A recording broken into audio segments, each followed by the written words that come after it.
Question is, how will I be able to, well, this will be fun. I'll figure it out. Does this make you uncomfortable? Okay, so first off, thank Adam and BESHT for having me out here. I wrote this document, well, I've got two documents here, but I guess I'm performing. And there's a score here. I left a couple there, also a couple copies of what I'll be reading, which is my dissertation, and a book that I think's kind of very much related, which was actually published after my dissertation was defended. I'm just going to read this, and then I'm going to talk about its genesis for a second, and I'll go until people kind of say no. I think you said like 3 or something like that, but you just stop me whenever. I'll get as far as I can. So anyway, the piece is called Copyedit, and the current draft of the score says a transcription of an idea seeded by and dedicated to Adam Overton. Did you also name your thesis Copyedit? No, that would have been better. Is it okay if I ask questions? Yes, like yes. that while you go? And actually, here I'll read what the piece's instructions as they stand. While reading aloud a previously vetted text, that is, a text that has been published or somehow reviewed by peers, edit and make corrections. Optionally, at the same time, allow Adam Overton to perform during the course of the copy edit. If Adam is unavailable, one can perform a work by Adam. People should feel free to ask questions, make comments, make suggestions, and or heckle. That's courtesy of Andrew here. That's Michael Winter, Los Angeles, December 2012. And then I explain here about how the first performance is this. Just to talk a second, Adam asked me to come, and he said, why don't you read your dissertation? And I kind of thought, well, I could do that, or I could write something else, or what I could do is something that I've intended to do for a very long time, which was to edit it. I mean, you go through these things where you're actually writing it, and they're all laden with mistakes, and my guess is that of my committee, I can guarantee that one of them thoroughly read it all. Maybe all the others did too, but I only had really strong communication with one. And I was asked actually to publish this in Auckland at some discrete mathematics review, online review. And I told Christian Kalud, the guy who invited me, that I just don't feel comfortable with it. It's not ready. So maybe this will be the first steps to actually getting it ready for that. And since then, there's some things that I've realized are very much wrong, and also it would be good to just go through it. So I'm going to go through it to the extent possible, and So it's like something you've wanted to get done. It's like just some more. It just needs more editing. It needs like another go through at least. And and you write these things and you work on them, and they're in an institution, and you're kind of you kind of get done with it, Yeah, and then you edit it for the institution, but now it needs editing for like life. Yeah, and there's mistakes. I mean, like just actual errors. Okay. Mathematical errors and things like that. So the dissertation is called Structural Metrics in Epistemology, and I actually will not. I've already defended this in a way that it was kind of more so of a normal presentation, but I think what I'll do now is just simply read it and kind of catch things as I go. And just, there's a set of acknowledgments, which I won't read. The first thing I will do, actually, in the process of this copy edit, in the actual requirements for the dissertation, you have to put a CV. And this is an old CV that kind of sucks. So my first edit here is actually excising this. What's the worst part about it? My CV? Or the parts that suck? I don't know. I've not actually looked at this in a while. It's almost going to be kind of new to me right now.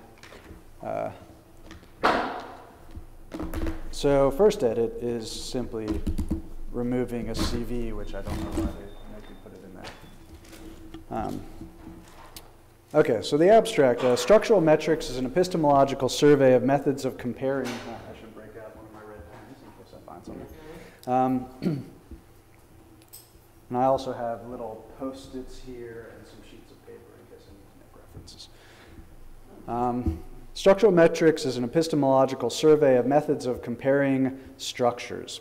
The text shows how fundamental limits of knowledge affect our ability to objectively compare the intrinsic rules and relationships that govern two given objects. Several ways of analyzing, generating, comparing, and mutating structures are examined throughout, bringing four fields together: music, communication theory, algorithmic information theory, and graph theory. Even though structural metrics is rooted in music, it applies to many other fields and is quintessentially pan-disciplinary. Yeah, I'll have to make decisions on the way as to like how detailed I get. And I mean, some of this actually just, I guess, will sound stupid even to me now. But well, but I mean, an abstract. I mean, that seemed, was that the end of the abstract? No. There's still actually a fair amount more. Of just the abstract. Yeah, I thought the abstract was only supposed to be like a page. They have a limit that this was somehow within. Okay. It's about a page and a half.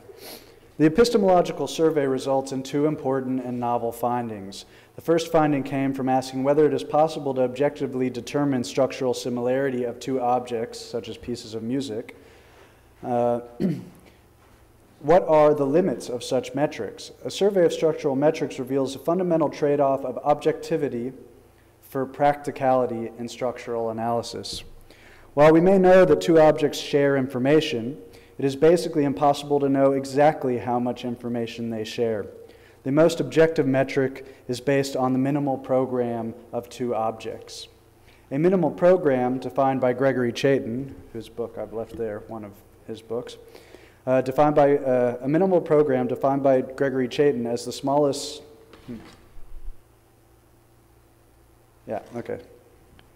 A minimal program defined by Gregory Chaitin as the smallest computer program that calculates a given object is a maximally compressed encoding of an object. Knowing whether or not a program is minimal is essentially impossible due to the halting problem, which is the inability to compute whether an arbitrary program halts. The halting problem was first pointed out by Alan Turing in 1936. That is, what we need to know to objectively determine differences in structure we cannot know. All other methods of structural analysis that do not use maximally compressed representations of the objects under examination sacrifice the objectivity of the analysis. What is perhaps often gained are more practically efficient methods. The second finding results from the initial goal of implementing structural metrics in evolutionary algorithms. Practical structural mutations cannot be made to the genome of an...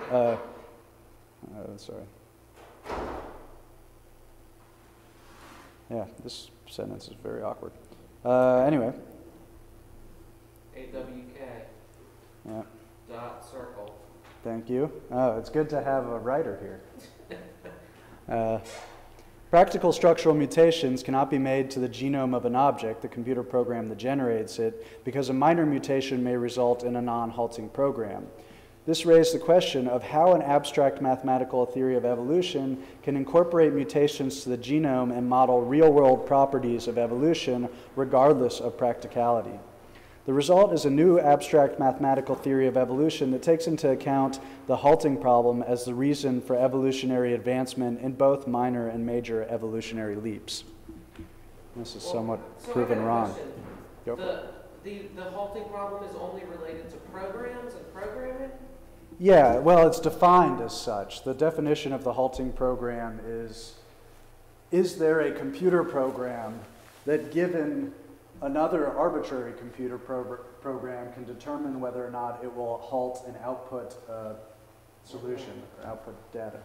So you kind of assume that a computer program is successful if it halts.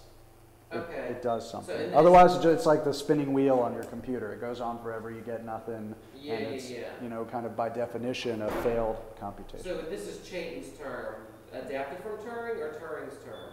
Which one? The halting problem. No, that is Turing. Turing. Yeah. And so you're going to extend the halting problem into other realms. Basically, yeah, evolutionary biology. Okay. Yeah. We're going to get Galapagos on this shit? A little bit. The text is organized as follows. First, preliminary discussions on music, music-related philosophies, and information theory are provided. Then, ways to generate and represent musical structures are illustrated, followed by a survey of several structural metrics. Finally, it is shown how these metrics can be implemented in artificial evolutionary algorithms in order to reveal how such algorithms do not mimic several important properties of real-world evolution. Thus, the text itself has a trajectory from the generative to the analytical and back. In conclusion, a new abstract mathematical definition of real-world evolution is given along with a return to the more philosophical discussion set forth in the beginning. At the end, I present several musical works that informed and were informed by the research. Works you composed? Yeah.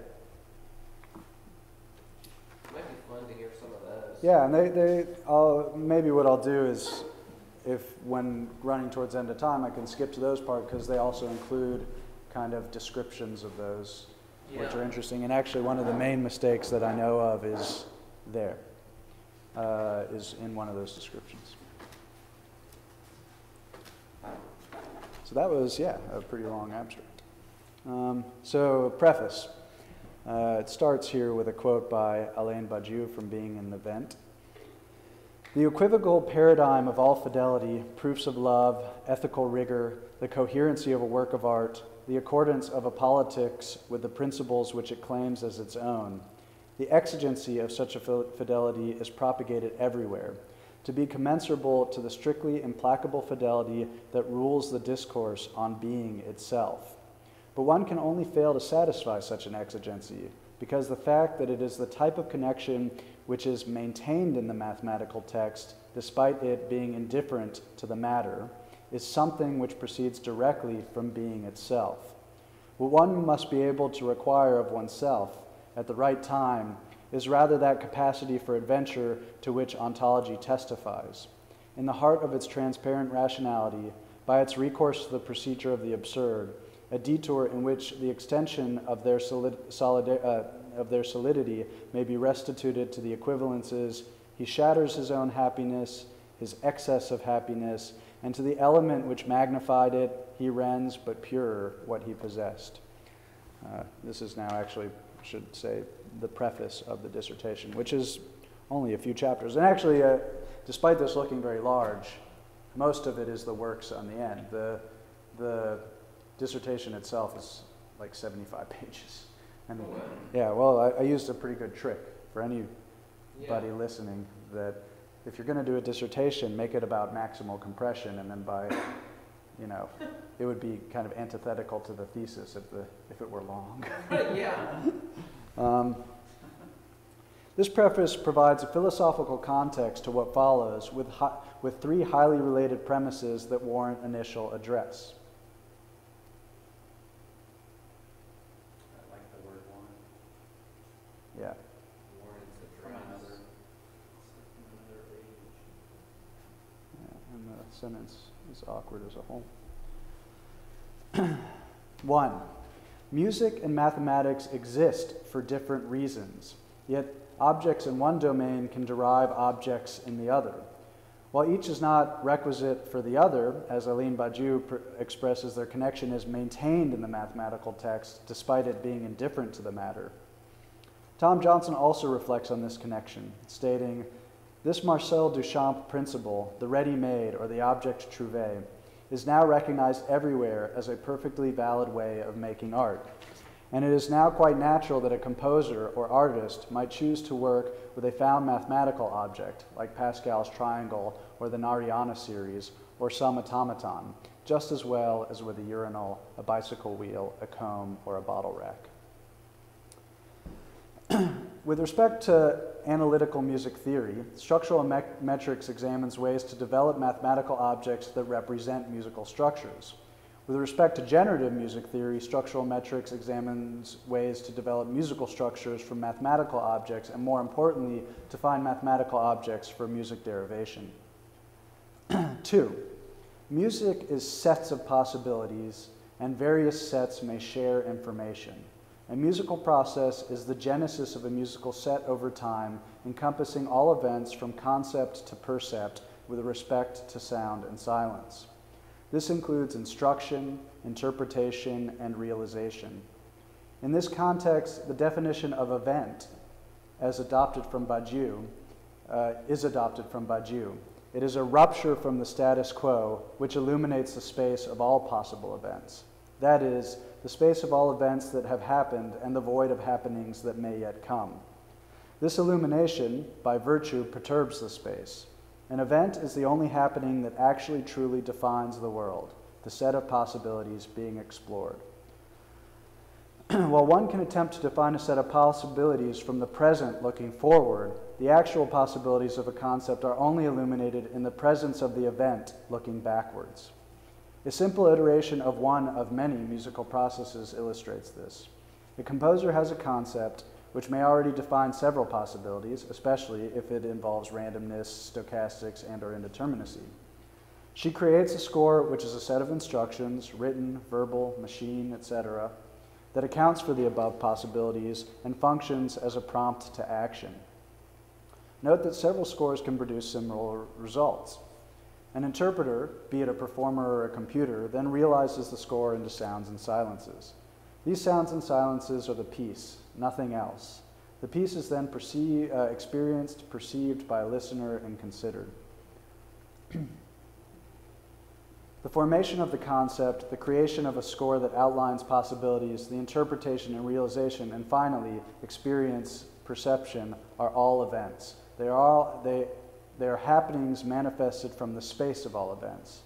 Each step away from the concept may illuminate more and more possibilities while ultimately leading to a series of singular events. If music is set, then possible realizations of a given piece might be super subsets of, if music, that's kind of awkward. If music is set, then possible realizations of a given piece might be super or subsets of, or intersect with the possible realizations of some other piece. More importantly, these sets may share information. It may take less to calculate or describe them together than separately. Structural metrics is an epistemology, the exploration of inherent limits of knowledge, of trying to measure the mutual information of two objects, and thus extends to the mutual information of pieces of music. 3. At once, music can be logical and absurd. A piece may generally adhere to a set of axioms or truths, but may always break away from those logics to establish opposing logics or absurdities. Furthermore, absurdities may result from the incalculability of the concept to percept transparency of music, which is the inability to know the extent that a perceiver will understand the logic of a work's concept through musical experience. I would even just say through experience there. Point being is that you can't ever say, hey, this person's going to perceive this. Of course. Yeah. It's kind of a verbose way of saying. This is partially due to what James Tenney calls the subjective set. I quote from him: the expectations or anticipations arising during a musical experience, previous to those occasioned by the particular piece of music now being considered. The experience of music can be transcendent. Any logical rigor of a piece may or may not be perceived and or appreciated as such. A perceiver need not understand the rules that govern a piece of music in order to enjoy it. Various logics provide a means to discuss music. Composers have always attempted to generate and understand music through logic, especially using mathematical formalizations. The writings of people like Charles Ames, Clarence Barlow, John Cage, Tom Johnson, Larry Polanski, James Tenney, and Ioannis Xenakis, among many others, provide an abundant wealth of theoretical insight. James Tenney posits the following basis for a theory of music. First, it should be descriptive, not pre or proscriptive, and thus aesthetically neutral. That is, it would not presume to tell a composer what should or should not be done, but rather what the results might be if a given thing is done. Second, you shouldn't tell the composer? You mean you shouldn't tell the performer? A theory should not tell the composer. Like, so it's not, so say you have like musical set theory or functional harmony. Yeah. That doesn't tell you that that's right or wrong. Oh, okay. He's saying that basically a good theory of analysis would actually be aesthetically neutral and apply to everything. Yeah. But do you need a theory to compose? I'm a little confused. No, you don't. I don't think he's saying that. I think he's saying that a theory should not be a prescription for composing. Okay. I'll actually start the quote over again. Yeah. Maybe that'll help with that now, after that short discussion. First, it should be descriptive, not pre or proscriptive. So analysis should be one of description, should not be one of prescription. Yeah. And thus aesthetically neutral. That is, it would not presume to tell a composer what should or should not be done, but rather what the results might be if a given thing is done. Second, it should be culturally and stylistically general. Finally, in order that such a theory might qualify as a theory at all, it should be, whenever and to the maximum extent possible, quantitative. Unless the propositions, deductions, and predictions of the theory are formulated quantitatively, there is no way to verify the theory and thus no basis for comparison with other theoretical systems, which I think is a pretty intense claim. It's kind of saying it's got to boil down to numbers. But I actually, knowing Jim and his work, I think he's been around enough and experienced enough and been part of things that kind of don't fall within that rubric. Well, I mean, what do you mean? So if it didn't come down to numbers, I mean... I think he would say that that's not a theory. It's something else, or maybe that it's a different type of theory. It's not an analytical.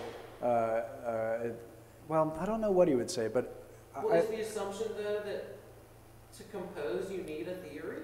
No. The assumption is to have a theory, it should be quantitative about any given composition. The theory is after the fact. He's saying that to describe a piece of music. Yeah. Or not music in general. A piece, but any piece, regardless of its style and aesthetics. So it should be a theory that is valid for every kind of possible music. And one that can be measured by its quantitative rigor. Okay. Which, I mean, I think that Jim is not opposed to kind of non-quantitative analysis, but this is a pretty bold claim about what a certain type of musical analysis should be. Yeah. And this is coming from his book Metahodos, which actually really does. Is it published? It's published, and it's about to be published again. It's published by Frog Peak, and it's about to come out within a couple years. Is it just a fucking binder, or is it a real book? No, it's a real book, but it's actually about to be in a real book of his collected theoretical writings, which we're working on, which will eventually be released by Illinois Press. Oh, that's great. Yeah, there's a lot of unpublished works. Frog Peak, every other book I've gotten by them is like photocopied fucking 18 times binders. It's also a garage. I was about to, yeah. I'm really close with the guy who started it and runs it. Who is it here? It's Larry Polanski. It's in Vermont, New Hampshire. Okay. Yeah. Huh? He's watching. He's watching. Larry is? Right now. Oh God, Larry, those 8 fucking volumes of Braxton composition notes and triaxiom writings. You know, and a lot. I mean, but all the stuff that they release, I mean, is essentially just kind of the composer just giving them, whatever. Oh yeah, I mean it's amazing. They don't need editing, but like those triaxiom writings are so hard to photocopy. And my friends and I, it's like we got one copy from Frog Peak, and then made more copies. But man, like even the one from Frog Peak looked like it was 8th generation.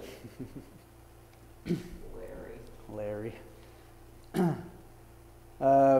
So I continue on after Jim's quote. I believe very strongly in Tenney's basis for a comparative theory of music.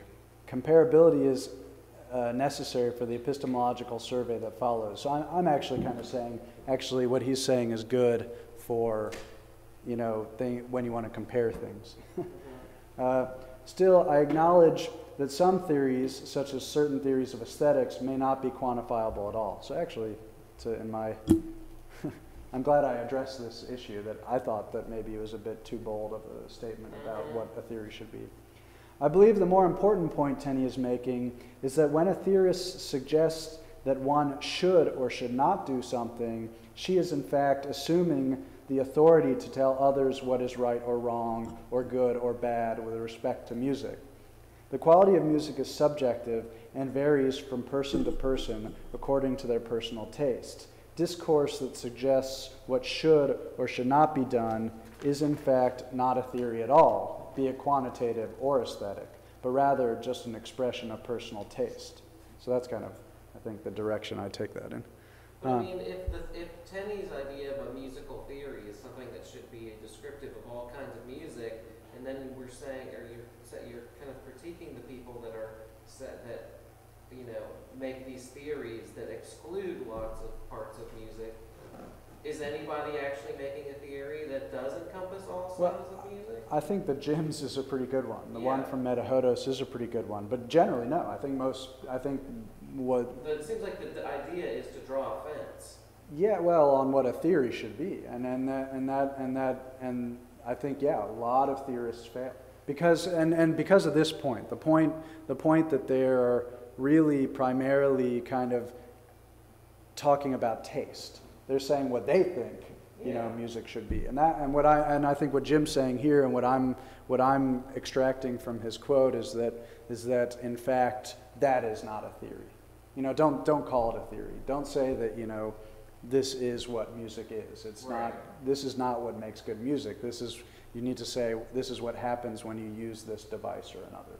And so we're all aware that what we're talking about is the theory of music theories. At this point.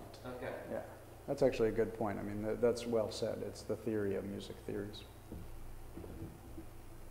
Footnote, Andrew Choate. Is that how you pronounce your last name? Yep.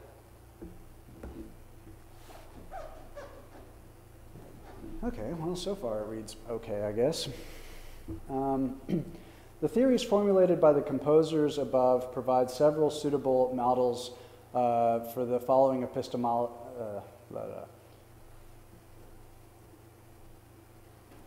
The theories formulated by the composers above provide several suitable models for the following epistemology of comparing structures, as they tend to subscribe to Tenney's basis. I'm referring here to many of those other people I've mentioned. While these theories are quantitative, they are predicated on subjective observations, as with almost all theories. Henry Poincaré wrote in his essay on the foundations of geometry the following: "We choose this geometry rather than that geometry, not because it is more true, but because it is more convenient. If our experiences should be considerably different, the geometry of Euclid would no longer suffice to represent them conveniently, and we should choose a different geometry. In fine, it is our mind that furnishes a category for nature, but this category is not a bed of," I hope I say this right, Procrustes, is that right, literary folk? Procrustes? It's a myth. Yeah. Procrastinate? No. It's the person of Greek mythology. But this category is not a bed of Procrustes into which we violently force nature, mutilating her as our needs require. We offer nature a choice of beds, among which we choose the couch best suited to her stature. So, I mean, I think he's making a nice point here about, theories should be convenient. Though the usability of a theory might substantiate it to some extent, in music, experiences are often considerably different, especially from person to person, obviously. Experiences are also independent of the logic behind the concept of a work. Just as there are several ways to create music, there are several ways to experience and perceive music. As Cage points out, composing's one thing, performing's another, listening's a third. Because of this, it is difficult to prove that a particular means of analysis is objective and comprehensive. Even though mathematics can aid in formalizing an analytical method, the concepts of formal axiomatic systems and rigorous proofs are rather specific to mathematics with no real equivalent in music. Furthermore, as Cook Gödel, Alan Turing, and Gregory Chaitin have all shown, mathematics cannot even fully prove itself. Here I'm talking about incompleteness theorems. Should maybe explicate that. Or a footnote or something. Yeah, you know what, I don't like, I certainly don't like endnotes. Okay. And I chose not to even have any footnotes. No footnotes. Yeah. But if I were to, It's all one voice. it's all one voice. If I were to, I would have done footnotes. Yeah. I really can't stand endnotes. Yeah. When I was an undergraduate, I would like be reading those books and be like, oh, well, what does that note? And think I needed to be all complete and stuff. Yeah. Now, you know, I skip that shit. Unless it's something where I'm like, ooh, I like this. However, ideas in different fields, music, science, mathematics, philosophy, etc., may have profound implications on one another that may engender hitherto unheard musics, mathematics, and philosophies. The statement that, Padu's statement here,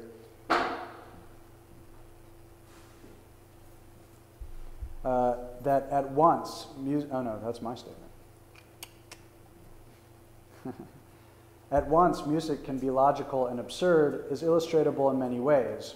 Perhaps one beauty of music is that musicians and artists in general often freely combine determinism and indeterminism, symmetry and asymmetry, dynamism and stasis, and many other opposing logics.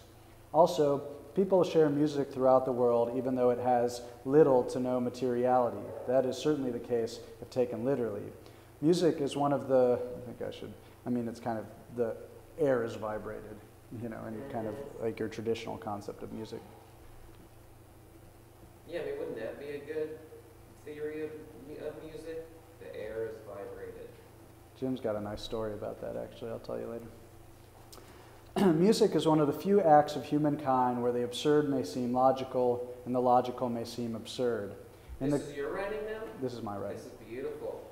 In the quote preceding this chapter, Padu states, what one must require, this is the end of the preliminaries here, this is the end of the preface. Padu states, what one must be able to require of oneself at the right time is rather that capacity for adventure to which ontology testifies, in the heart of its transparent rationality by its recourse to the procedure of the absurd. And then back to my voice. The transparent rationality of music is like ontology itself. Understanding the fidelity of music will sometimes require us to recourse to the procedure of the absurd. It is with these fundamental premises that we proceed. All right. That was the end of the preface. That was the preface. We've been prefaced. Yes. Chapter 1, Introduction is the title of this chapter. So far, I think a lot of my edits will come later. This part is kind of enough in my voice, and I did actually go through it enough that it reads okay. I start here with two quotes. One from James Tenney's Metahodos, the second from Gregory Chaitin in a book called Metamath. First, the James Tenney one. Structure usually refers more to an internal aspect of sounds, connections or interrelations among component parts, which interrelations are not necessarily apparent on the surface of the form, i.e. in its shape. So he's making here, I think, a very important distinction between shape and structure, which I say together make up what we generally consider as form. I'll get into that, I guess. I'll try not to get asides too much, because the whole point is that those things are addressed in the text. You have a law of nature if this is Chaitin's quote. You have a law of nature if there is compression. If the experimental data is compressed into a computer program that has a smaller number of bits than are in the data that it explains. The greater the degree of compression, the better the law, the more you understand the data. But if the experimental data cannot be compressed, if the smallest program for calculating it is just as large as it is, then the data is lawless, unstructured. So here he's actually, it's a very good definition essentially of what structure is and randomness. Okay, section 1.1, Genesis. Does this have to do with like Thomas Kuhn's like paradigm structure thing? I don't know that. It's like the theory of scientific revolutions or structures. How Oh, I have, yeah, I know what you're talking, I vaguely know what you're talking about. Not well enough to address it, but I can't answer just that. okay. 1.1, Genesis of Structural Metrics. Initially, I started out with a rather simple goal, to define a set of viable, perhaps even practical, objective methods to compare structures of various pieces of music, with the hope of extending these methods to evolving musical materials and comparing structures in other domains. First, structure needed an unequivocal definition. Two statements on structure are provided at the beginning of this chapter. One on the interrelations of elements and the other on compressibility or redundancy. I adopt these as the primary criterion for structure. In Metahodos, James Tenney describes two primary aspects of form, shape and structure. He explains shape as an external aspect of sound based on parametric profiles, and structure as an internal aspect of sound based on the connectivity of elements. In morphological metrics, Larry Polanski provides several methods of comparing morphologies, or shapes defined by ordered lists of elements. Structural metrics is the sister work of Polanski's seminal article investigating metrics on the other aspect of form, i.e. structures as opposed to shapes. While this dissertation has changed significantly from my initial investigations, I am borrowing to some extent, as I originally set out to do, the format of morphological metrics, along with certain principles such as aesthetic neutralism as well as comprehensiveness with respect to musical material and what Tenney refers to as scale, which is the perceptual level or scope one is investigating/considering. Temporal Gestalt analysis, morphological metrics, and structural metrics apply to any material, any aesthetic, between and within any higher whole hierarchical level.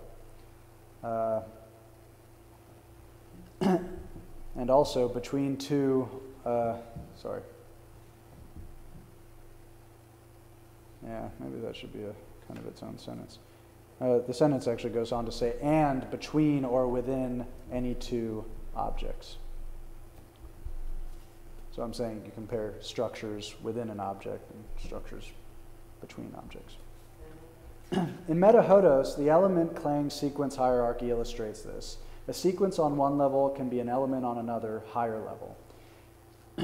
In morphological metrics, morphologies or morphological metrics on one level can be elements of a morphology on another higher level. Finally, in the theory of structural metrics, structures or structural metrics on one level can be elements of another higher level structure. Structural analysis in any field is nothing new. That's a completely stupid sentence.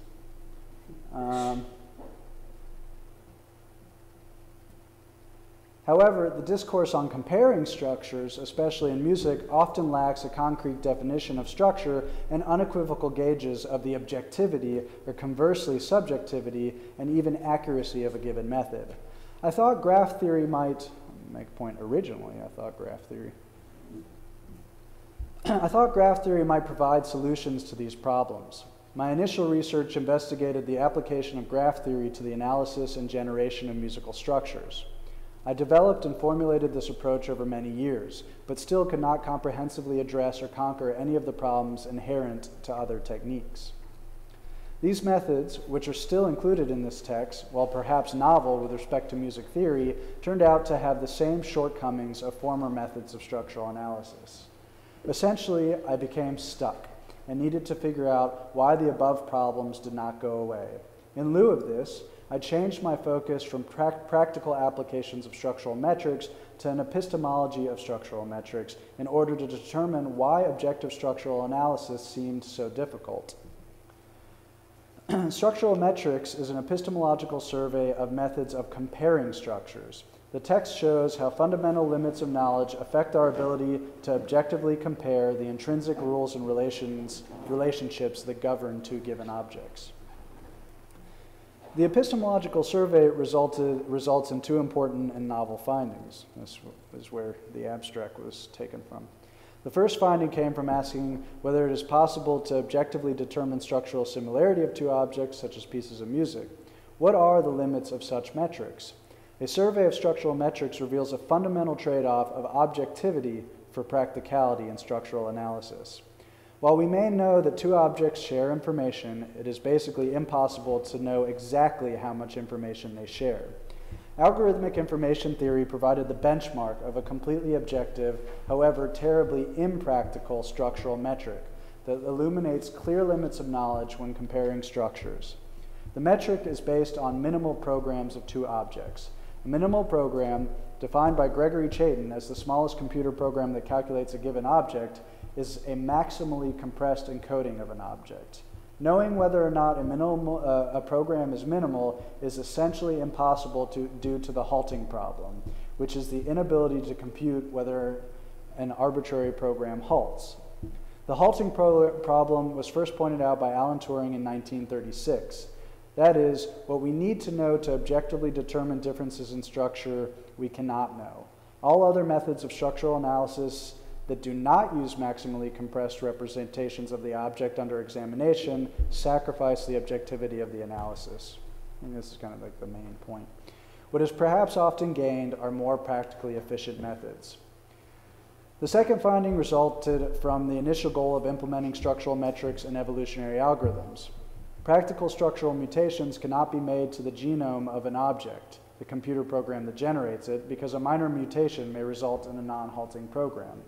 This raised the question of how an abstract mathematical theory of evolution can incorporate mutations to the genome and model real-world properties of evolution, regardless of practicality.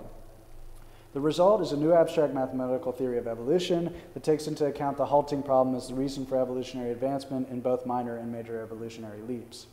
The limits of knowledge explored through structural metrics can actually be integrated into a rather clear and simple mathematical definition of evolution that builds upon earlier theories. Throughout the text, methods of analyzing, generating, comparing, and mutating structures are formalized from an already established discourse and are examined in such a way that shows the objectivity and accuracy of the various methods. Four fields are brought together to achieve this: music, communication theory, algorithmic information theory, and graph theory. While some of the methods of structural metrics herein are not at all practical, they help show the limits of our understanding of structure. Even though structural metrics is rooted in music, as will be shown throughout, to be redundant from the abstract, it applies to many other fields and is quintessentially pandisciplinary.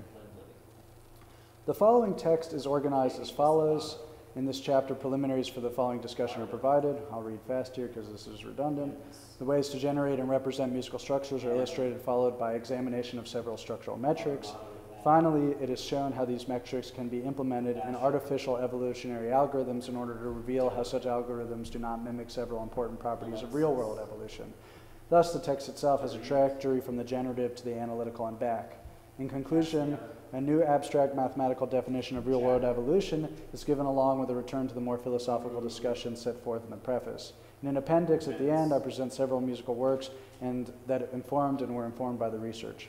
Ultimately, back to new stuff. Ultimately, one of my hopes is that readers will explore and discover new methods of analysis and composition by examining and developing the following ideas, extending and altering them as they see fit.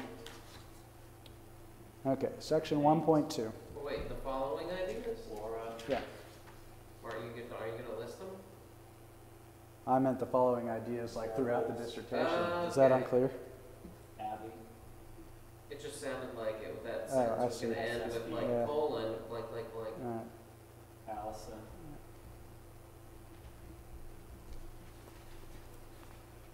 Section 1.2, titled The World is Programmable, An Introduction to Digital Philosophy. Ashley. It is conceivable that our world is completely digital, made up entirely of bits of information. Strong proponents of this idea, often called digital philosophy or digital physics, include Gregory Chaitin, Seth Lloyd, and Stephen Wolfram.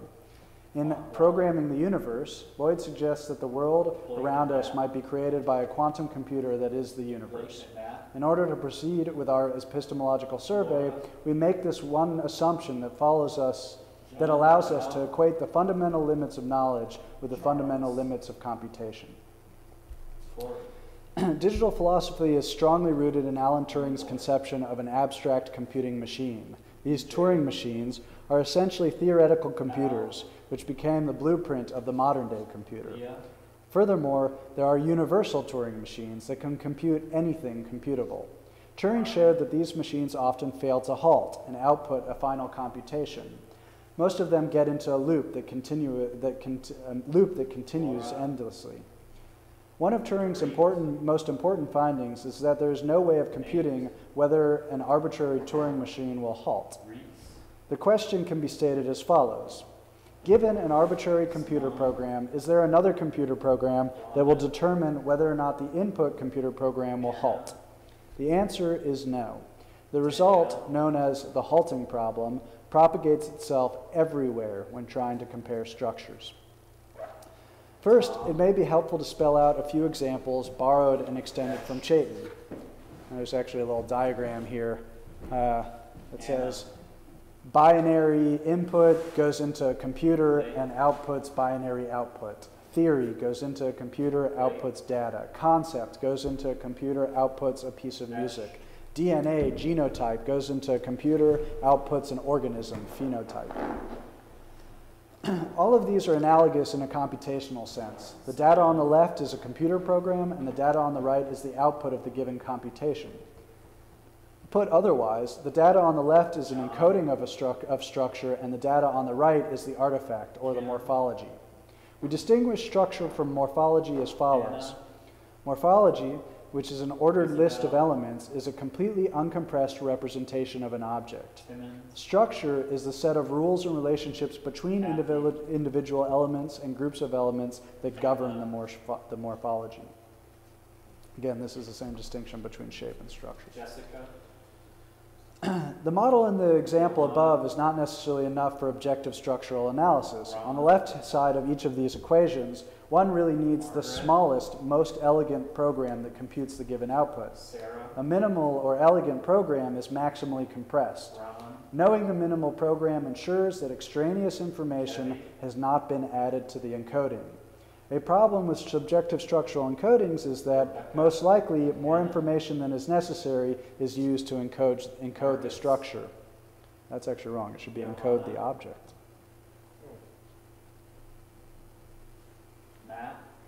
An elegant and objective theory explains the data in the smallest number of bits possible. Also, as Chaitin explains in the quote at the beginning of this chapter, if the minimal program that outputs a given object is about the same size as the output itself, then the object is lawless and unstructured. The next question that begs to be asked is, how does one go from the chicken to the egg? How can one find a minimal program given a certain output? Chaitin shows that this is essentially impossible. The proof, by contradiction, goes as follows. Given a formal axiomatic system, create a paradoxical program P that generates all theorems in that system until it finds a proof that a particular program Q, which is larger in bits than the formal axiomatic system, is elegant, as in the smallest possible given for the output it gives. So P must be smaller than Q and at the same time be able to find Q.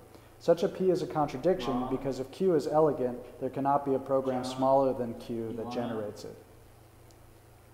This turns out to be a really dangerous version of incompleteness first proved by Kurt Gödel. It is the reason why going from the chicken to the egg, from the object to what created it, is often impossible. Actually, from the object to the minimal program that created it. Pauline? Minimal meaning the smallest. At the very least, the chicken came from the egg? No, basically it's how to go from the chicken to the egg, but the smallest egg possible. The egg that describes the chicken in the least number of bits. That's the minimal or elegant program. So that's the only way, I'm saying that basically that's the only way to really be able to compare things objectively, is because you've ironed out all the redundancies.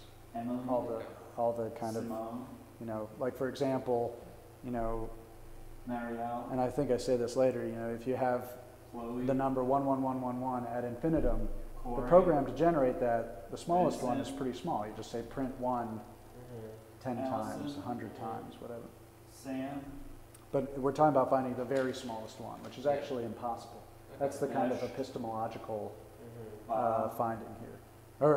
It's actually the epistemological Agnes, extension of the Nina. finding of Greg Chapin's. So like in Tasha, for the chicken example, it almost Madison, be like and Mark. you'd have to find conception. Yeah, absolutely. I mean, that's a good way Zachary. of kind of thinking about it. Okay. And not only conception, but the most elegant. What was the physical Stephanie, or like even numerical Andrew. situation that gave rise to the in its, possibility? and most importantly, in its most Nate. elegant form, Okay. or in its most Margaret elegant, you and know, Meg, Stephen, yeah, conception. Andrew,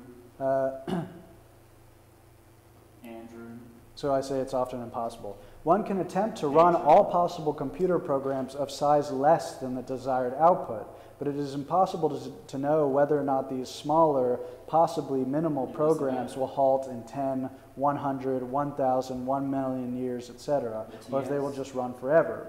You might find a program smaller than the morphology it outputs, but if even smaller programs that have not yet halted continue running in the background, you cannot know if the relatively small program that you found is elegant. And that's the kind of problem. Casey, Seth, Okay, section 1.3, a note about Jen. program size versus runtime. Simone, Tenney also points out in meta-meta-hodos that morphology or shape is William. time-dependent, while structure is an out-of-time characteristic. Andrew, This fact is recapitulated in the computation of elegant programs. An elegant program is often smaller in bits than the data it outputs. Charles, If so, the number of computations or JC. runtime of the program might be greater than the size of the Tamarind, output. The creative musical process also indicates this. Emily. Composers typically do not spontaneously generate music, Jessica. rather they set out with an initial, often simple concept that develops Bob, over time. Andrew, For the most part, the amount of time taken to create a piece, including all thought processes, generally exceeds the length of time of that particular piece. Nico, I mean, but isn't that composers of a certain James. generation? It is, and a certain, well, and also, yeah, this is Ilana. kind of excluding, you Claire. know, freely improvised Simone. music on the fly and things like that. Well, but regardless, I mean, yeah, that's David. not, composed. I mean, when we're thinking about composed music, I mean, there are composers, Steve. even like contemporary composers that are really Sarah. like, oh, I want to just generate some music now Tamarind, that aren't carrying around ideas. I feel like that might need to be qualified. Yeah, okay. I mean, can you give me an example Sarah, Well, I mean, of a case where the composition Ilana. process Charles, takes less time than the composition Anna. itself, including just Natalie, like staring at a wall and thinking about it Amanda. beforehand. Hmm. That's kind of what I'm trying to say here. Oh, well then Tamarind. I'd give that example because it made it seem like you were Gary. giving a blanket statement of Ilana, the way composers compose now is they, Carol. they have these things that they're working on in the background for a Matthias, while, these and concepts, Chris, and then they finally find a structure or the time to put those ideas into a musical structure. That's not what I'm saying. That's not what I'm trying to say. Okay. I'm trying to say that just generally making something takes longer than the experience of something. Oh, Tanya, okay. Eli, Yeah, that's a good Rebecca, point. This is not clear. Kate, Jerry, Note that we search for minimal programs strictly for analytical reasons. Minimal programs provide an ideal for comparing structures. Anna, Wait, an ideal what? Steve, Nonetheless, it is certainly possible that art might adhere to different paradigms, such as the computations of very large computer programs that have long run times with simple outputs. Damon. That is, a computation where each bit of the input program contributes a fractionally small amount of information to the output. So I'm actually, that's kind of a saying that maybe this could all be debunked by that.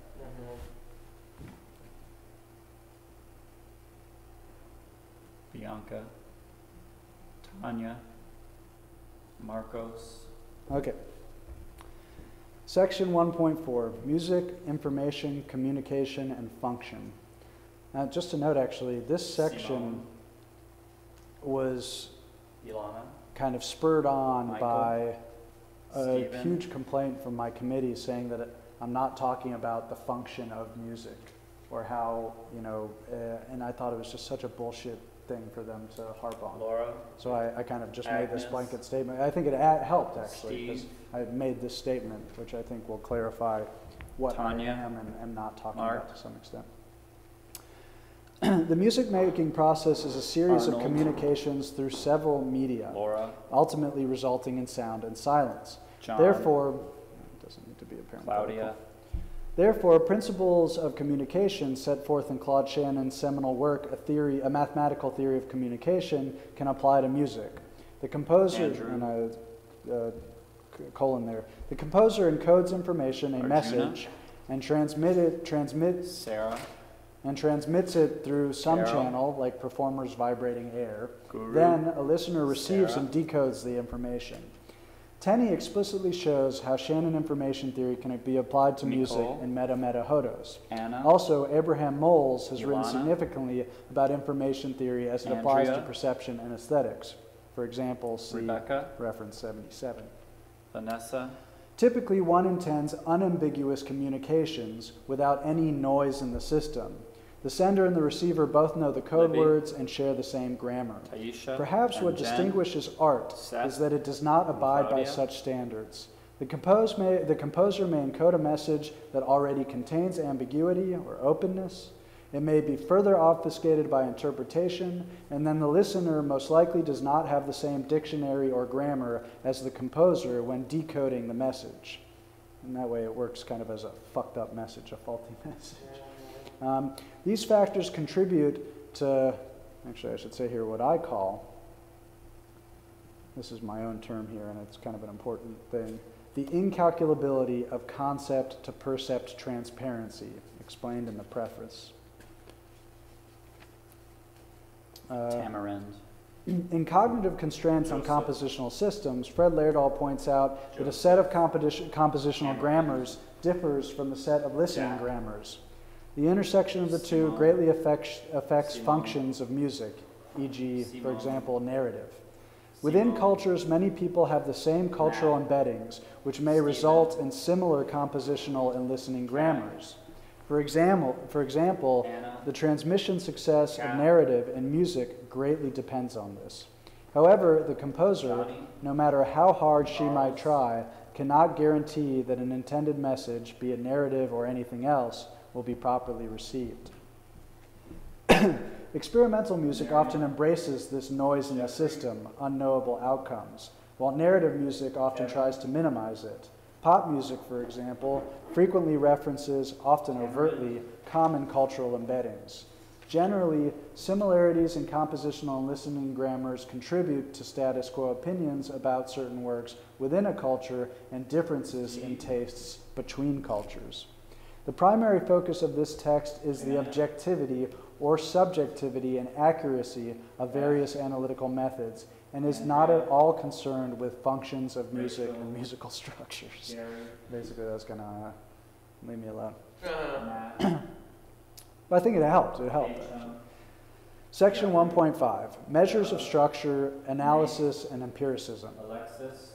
Each message in the music-making process represents a morphology, an ordered list of elements ultimately expressible as a binary string.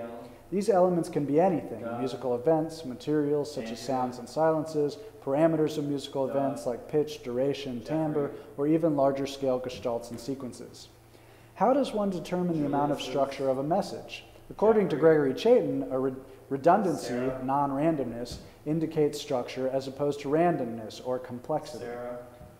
He defines program size complexity as the minimum amount of information needed to specify an object, such as a morphology of elements. Imagine the following communication system. The transmission is a computer program that encodes a message representing an object. The channel is the computer. The output of the program is the object itself. If the smallest program needed to compute the output is smaller than the output itself, the object has structure, has redundancy. Choate connects this to Shannon entropy in a theory of program size complexity formally equivalent to information theory. As shown above, Choate also proves the program size complexity, also known as Kolmogorov complexity after Andrei Kolmogorov, who independently came up with similar results as Choate, is computable. For more on program size complexity, see references 95, 25, and 69. Furthermore, he shows, what time is it? Bill. Anna. 2:20. Okay. I'm not going to get anywhere near as far, but we'll just keep going. It's kind of nice, actually, to do this. Furthermore, he shows that there exists objects that are maximally complex, axioms that are not self-evident. One example of such an object is the halting probability, first defined by Choate, which is the probability that a computer program generated by tosses of a fair coin will halt.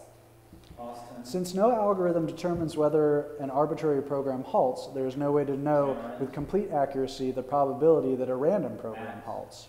Unlike the halting probability, music is often highly structured, not maximally complex. Still, because of the halting problem, there are fundamental limits on how accurately and objectively we can compute the similarity of two arbitrary pieces of music. Choate's findings promote an approach common to music analysis, an empirical one. Matt. 1.6, encoding structure. So was this delivered to a music department or a philosophy department? This was delivered to Media Arts and Technology department. And with exception of a couple on my committee, they were really incensed. They were not pleased. Okay. Because they're all about practical. People are writing their dissertations in this program, like writing new computer languages, very practical stuff. And here I come up with a philosophical, epistemological survey. Yeah. And actually, at the end, one committee who almost didn't sign, which would have been fine because all you need is a majority, was like, you know what, Greg.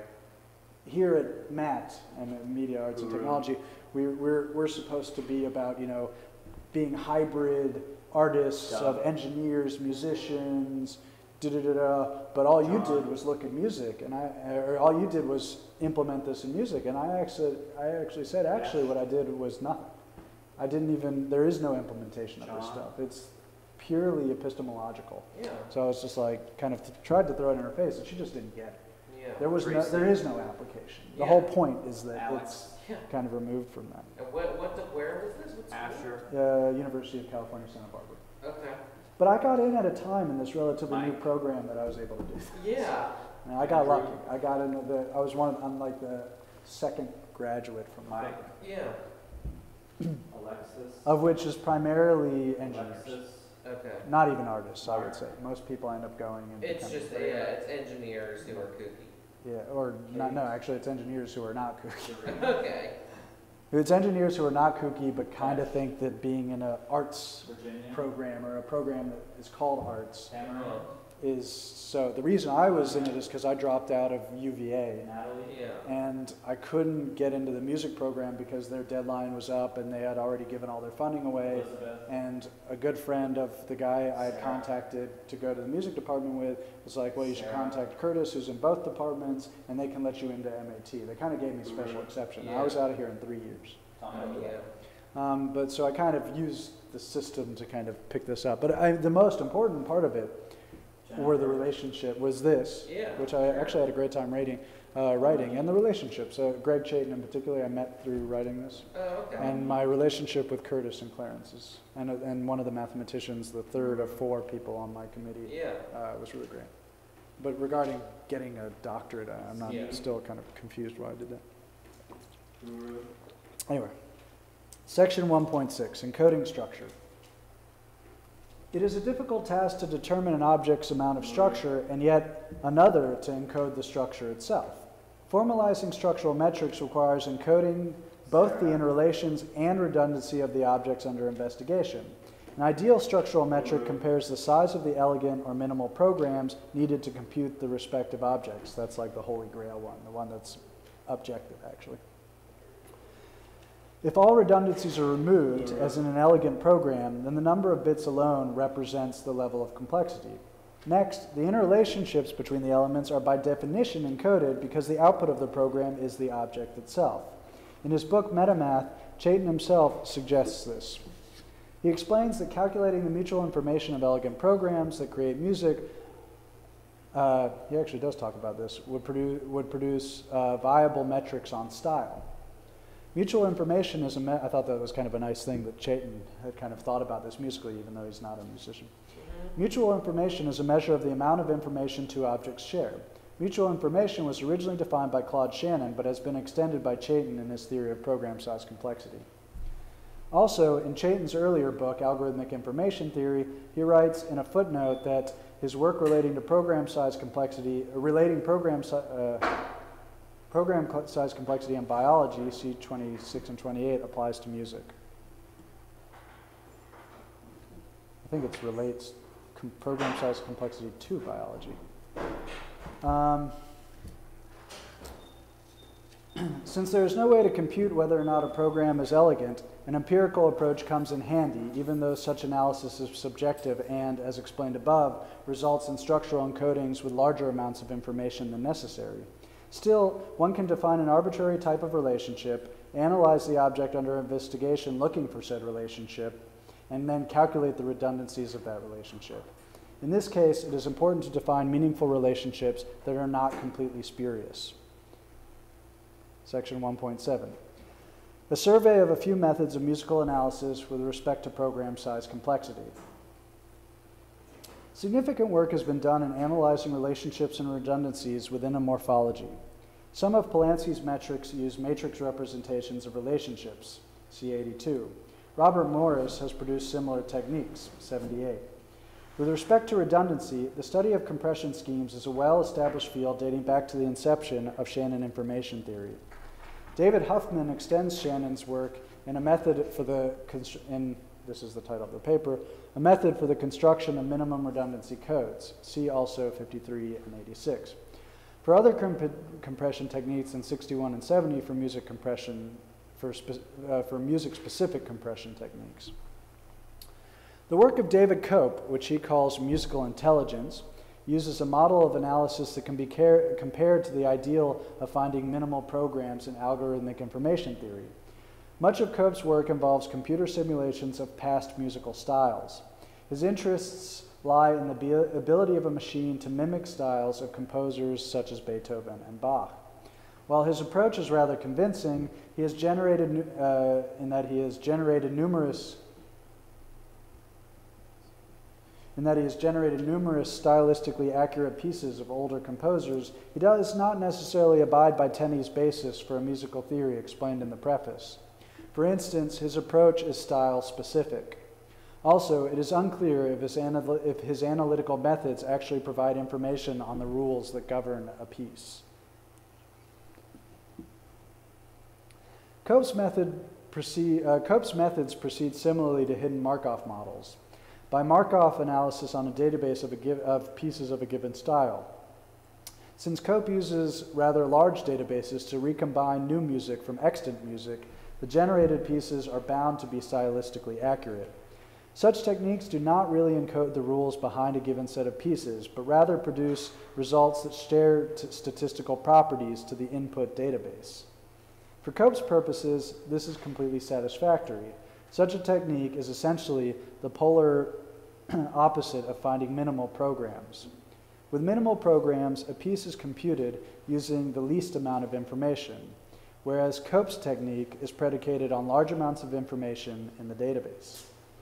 Also, while Cope maintains that he is using an evolutionary method, he actually does not seem to have a fitness test. Instead, as mentioned above, he ensures stylistic similarity by virtue of the fact that the database from which he draws is large and has consistency.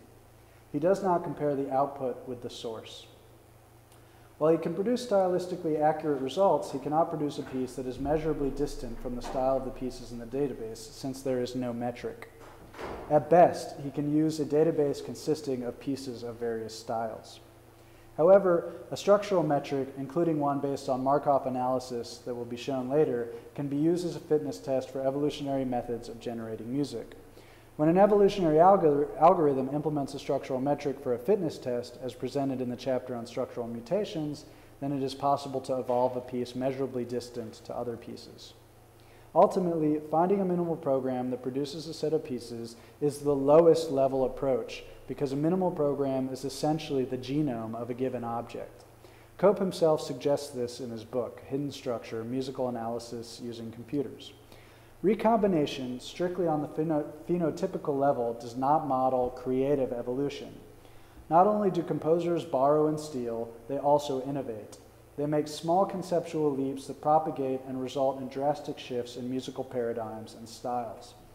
The field of music information retrieval provides other analytical techniques comparable to the analysis of minimal programs. In fact, there are entire repositories dedicated to organization of the multitude of publications on the topic. Many of these projects, such as the Music Genome Project, compare large sets of feature vectors that are attributed to songs in order to achieve metrics between various pieces. Often, the features are a mixture of objective, such as instrumentation, and subjective, such as style criteria. As opposed to Cope's method, such comparisons can actually provide a value of distance between two works. On the other hand, as with Cope's analytical methods, comparisons are not at all made between the genes of various pieces of music, despite what the title Music Genome Project suggests. A feature is a result of an object's genome.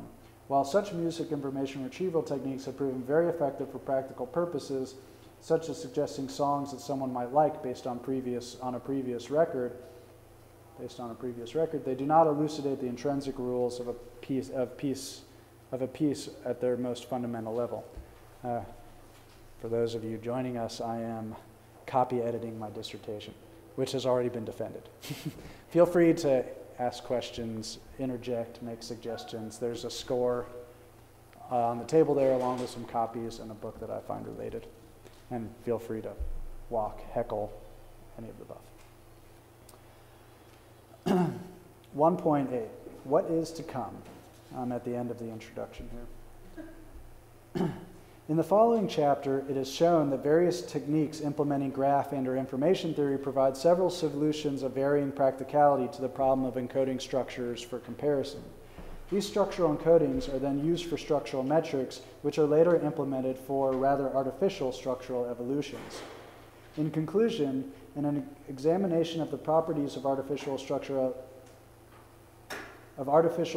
evolutions provides a stepping stone for a computational model of evolution that actually mimics properties of real-world evolution. To admit, I find that awkward. Okay, so chapter 2. Ring the bell when it's 3. I'll just stop. 2.1. So this chapter 2 has the title, Structure. 2.1, Structure and its Analogs, Local and Global Morphological Constraints. First, we reiterate our distinction between structure and morphology. Morphology, which is an ordered list of elements, is a completely uncompressed representation of an object. Structure is the set of rules and relationships between individual elements and groups of elements between individual elements and groups of elements that govern the morphology. Abstractly, we define structure as a set of local and global morphological constraints to which a morphology adheres. Local morphological constraints are equivalent to relationships defined by rules applied to or observations occurring between adjacent elements in a morphology. Global morphological constraints are equivalent to statistical properties of the entire morphology that account for redundancies of elements and relationships. These constraints can be encoded in several ways, such as in a computer program that generates the morphology, or even just an abstract, there's a word missing here, or even just an abstract graph. Such representations closely relate to each other, but may differ in the amount of compression of the morphology, that is, the size of the structural encoding. For now, we focus on structural encodings with graphs as there exists several cogent examples of music using similar ideas. Such examples are provided further in this chapter. Morphological constraints, here we get to some mathy parts, so I'll do the best I can with the variables because I'm not displaying anything. Morphological constraints can be represented by a connected graph, G, which is equal to V and E, where V is a set of vertices and E is a set of vertex pairs, or edges. The graph is directed, see figure 2.1. I'm not going to do this for all the figures, but it shows a directed graph, actually. Graph is directed if the vertex pairs are ordered and undirected, if otherwise. The vertices of the graph represent elements such as musical parameters and events. Edges represent satisfactions of local morphological constraints. Vertex and/or edge labels, often called weightings, can represent global morphological constraints by values that express the probability or number of times an element or relationship occurs in a morphology. Here I'm getting into the meat of the dissertation a bit. A well-known example of a labeled graph is a graceful graph, shown in figure 2.3. In a graceful graph, edge labels are the difference between labels of connected vertices, such that the list of edge labels goes from 1 to n inclusive, n being the size of the set of edges. Labels that represent probability or number of occurrences are essential to structural analysis because they imply redundancy. However, labels can also represent other characteristics of an object. Vertices and edges may have multiple labels, one that implies redundancy and others that represent additional properties. For example, a label can be, I'm talking about graph labels, a label can be assigned a value representing a particular type of element or connection that can be used for ordering elements and connections between two objects. Another rather arbitrary musical example is that edge labels can represent the duration of a musical event or the amount of time between two musical events. There are numerous such representations that may be useful for generative and analytical purposes. A path through a graph represents a morphology. Note that local and global morphological constraints may conflict. A Hamiltonian cycle is a morphology satisfying a well-defined global morphological constraint. The path visits each vertex only once and returns to the start vertex. This is actually somewhat basic graph theory stuff. So I'm getting into the math here, and we're in the graph theory role. However, not every graph contains a Hamiltonian cycle. Classifying graphs that contain certain types of paths, such as Hamiltonian cycles, is an important problem in graph theory. In the case that labels represent probabilities, a long enough random walk on the graph will likely reflect the given distribution as a consequence of the law of large numbers. Section 2.2, a priority and posteriority. Before exploring examples of structural definitions in the creation of art, we note an important distinction between objective and subjective structural definitions with respect to concept and percept. An a priori structural definition applies to concept. Alternatively, an a posteriori one applies to percept. A composer can define a piece based on a set of local and global morphological requirements that encodes an infinite set of possibilities. However, a realization of that piece is an instance, a singular multiple, according to Padu, of the original set. The conceiver defines a structure and derives a morphology, whereas the perceiver is presented a morphology, the artifact itself, and must derive a structure if they are so inclined. If we make this point because intuitively created art necessitates analysis of the more subjective a posteriori definitions. Such definitions are only fully validated when they can be used as a generator of the same result as a priori structural definitions or elegant programs. Such validation is ideal, yet not necessary when taking an empirical approach. Still, while a composer may define and encode structure for generative and analytical purposes, it is important to note that structure is real. It only exists in realization as the set of interrelations within the artifact itself.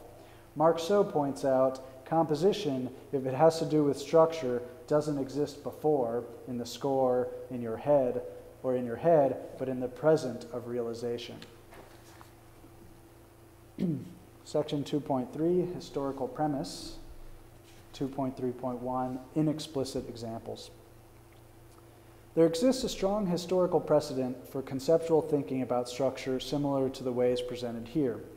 Composers have long been interested in structural design, computing music with machines, and even using graph theory as explained above. The most abstract definition of structure, simply global and local morphological constraints, can be illustrated by pieces such as For One, Two, or Three People by Christian Wolff, Psaltery by Larry Polanski, and Arbor Vitae by James Tenney. While there are many other examples, these were chosen for their clarity, even though they do not adhere strictly to the notion of morphological constraints.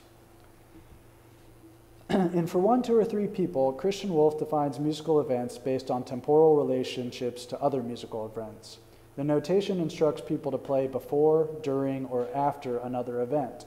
Essentially, the piece consists of a set of defined local morphological constraints that people spontaneously move through, creating musical morphologies. In Polanski's piece, Psaltery, harmonics of different fundamentals replace each other one by one. Polanski's original sketch for the piece shows the replacement scheme by a graph where the vertices represent the pitches and the edges represent replacements, which are similar to local morphological constraints. When composing Arbor Vitae for string quartet, Tenney defined a harmonic lattice where the vertices represent harmonics of some fundamental and the edges connect harmonics related by one of a set of multiples 3, 5, 7, or 11. Tenney derived pitches from this lattice by stochastically choosing elements and then sometimes walking outward from the fundamental. A detailed description of this process and the statistical results are outlined in references 103 and 83 respectively. Tenney first proposed such lattices in his essay John Cage and the Theory of Harmony. While he does not mention anything equivalent to a global morphological constraint, the edge definitions, a set of multiples, typically frequency ratios, are essentially local morphological constraints. Tenney proposes how to grow such lattices in his paper on crystal growth in a harmonic space. 2.3.2, explicit examples. Several artists explicitly make use of structures defined by local and global morphological constraints. Tom Johnson's piece, Trio, is a prime example. The vertices elements are 3-note chords with pitches represented by numbers from 0 to 48, where middle C equals 24. The numbers of each chord are distinct partitions without repetitions of 72. That is, the constituent numerical representation of the pitches of each chord summed to 72. The edges are induced by the local morphological constraint that from chord to chord, one pitch must remain the same while the other pitches move by a semitone in contrary motion. Sorry, I read that kind of with an inflection at the end. The edges are induced by the local morphological constraint that from chord to chord, one pitch must remain the same while the other pitches move by a semitone in contrary motion. The morphology is a Hamiltonian path, that is, satisfies the global morphological constraint that each vertex is visited only once. Figure 2.8 shows the final morphology with the numeric representation of the chords. Note that this graph does not allow all the edges, Note that this graph does not show all the edges satisfying the local morphological constraint. Johnson continues to consider similar ideas to generate music and has posed yet unsolved problems regarding the Hamiltonicity of other types of graphs in musical questions for mathematicians. Another example comes from the playwright Samuel Beckett. For his work Quad in 1981, he wanted all combinations of performers on stage at some point such that the one that has been on stage the longest will always be the next to exit.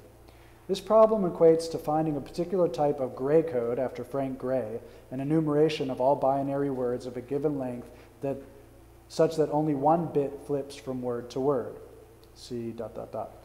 Where the bit position with the currently longest on run will always be the next position to flip off. Both local and global morphological constraints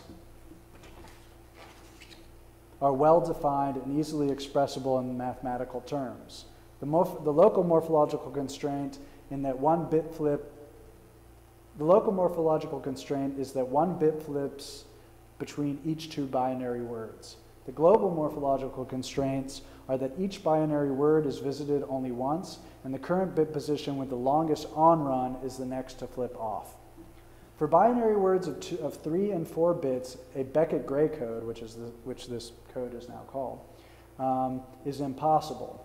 A prime example of local and global morphological constraints conflicting, which I mentioned earlier. Thus, Beckett was unable to implement his original idea. Recently, Brett Stevens et al. Have shown that such Beckett-Gray codes exist for binary words up to 8 bits, excluding 3 and 4, and have provided an example of an 8-bit Beckett-Gray code. Figure 2.9 shows the aforementioned Beckett-Gray code's canonical transition sequence, which is an enumeration of the bit position in each word where the bit flip occurs. So unfortunately, he couldn't make the piece he wanted to. Should have tried five actors. Because he was going with 8? 4. I think it's a really interesting example of a work of art that really had kind of deep implications in mathematics. And there are, as far as I can tell, there are very, very few. Section 2.4, a few more thoughts on structure. Note that the definitions above are similar to graph and path representations of Markov processes and chains, which are akin to finite state machines, which are essential to Turing machines. This illustrates that many structural encodings are valid and highly related. For more on general graph information and algorithmic information theory, see ... That's kind of weird. While each encoding is valid, they all have limits when used to compare structures. Again, this text is essentially an epistemology of structural metrics. Yeah, mathy. This is going to be hard to read because it's so mathy.